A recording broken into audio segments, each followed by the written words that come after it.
Operation किया गया था और ये जो तजावुज़ात में आ रहे थे या गैर कानूनी नीचे एडी बान है जिनका आज ऑपरेशन हुआ है। पहले ये सड़क पर थे, फिर उसके बाद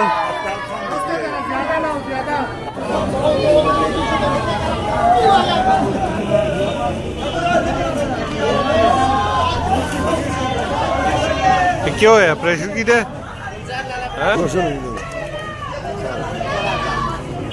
केस की थे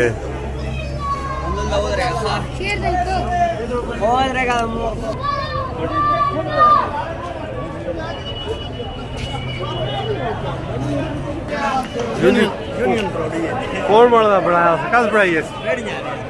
अच्छा आजू मसला ये मसला है कि रेडियो से रोड बंद की थे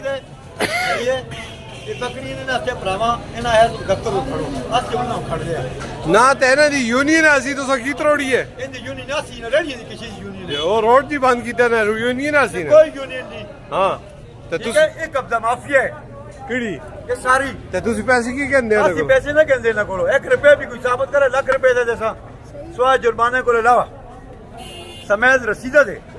और ये आज कितना ऑपरेशन कीते ये आज तकरीबन ट्रैफिक वाले ही कीते थे सब करके जाए था कीता ऑपरेशन ट्रैफिक वाले तो सबको पक्के पकाया था मिल गया ऐसा को पक्के पकाए था मिल गया। चलो ठीक है और जुर्माना कहेंगे तुसी वापस छोड़ दे सो तू देख सो अच्छा ये आज तक प्राय कॉल आया जी अस्सलाम वालेकुम रोड बंद की तरह से ने क्यों रेडियां ले रोड ते आसे रोड ते की आसे रोड रोता लाने ना ते टीएम वाले ने ना पता है तुसी खुश हो?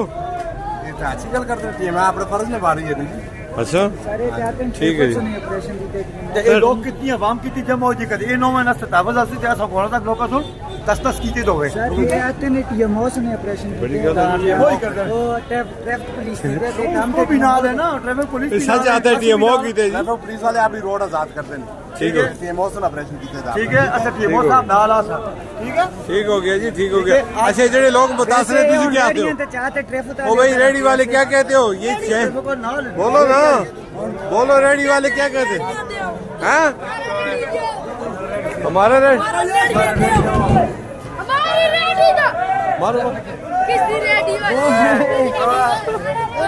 ये ना इस वक्त इनकी सूरत हाल बनी हुई है।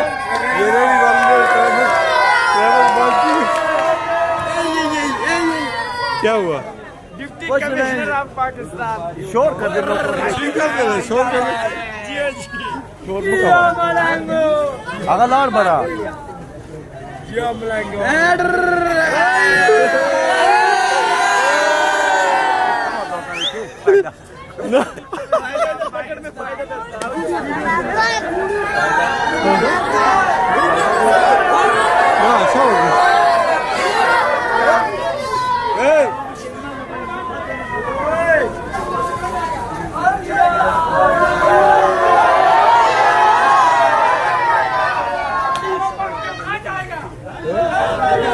कैमरा बंद करो।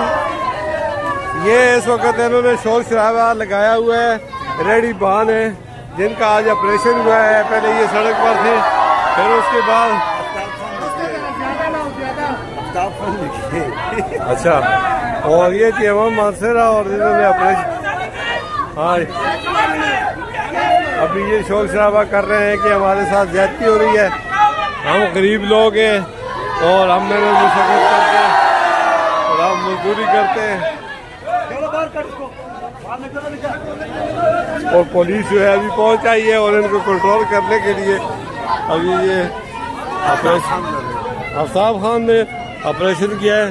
ठीक है जी तो ये आज लारी अड्डा में इस तरह की सूरत हाल बनी हुई है। बहुत बड़ी तादाद है रेडी बानों की, थड़ा फरोशों की, जिनको आज इंतजामिया ने टारगेट किया है और हटाया है, रास्ता साफ कर दिया है और ये ऑपरेशन करके इनके जो है आलात वगैरह जो थे वो यहाँ पे लोड कर दिए और अब जुर्माने के बाद इनको छोड़ दिया जाएगा।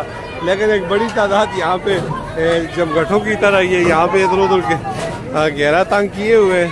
कोई ये तो दौड़ रहा है, कोई दौड़ रहा है और शोर शराबा कर रहा है कि हमारे साथ ये ज्यादती की जा रही है।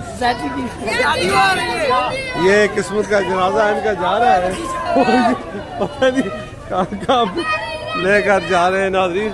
तो ये सूरत हाल बनी हुई है।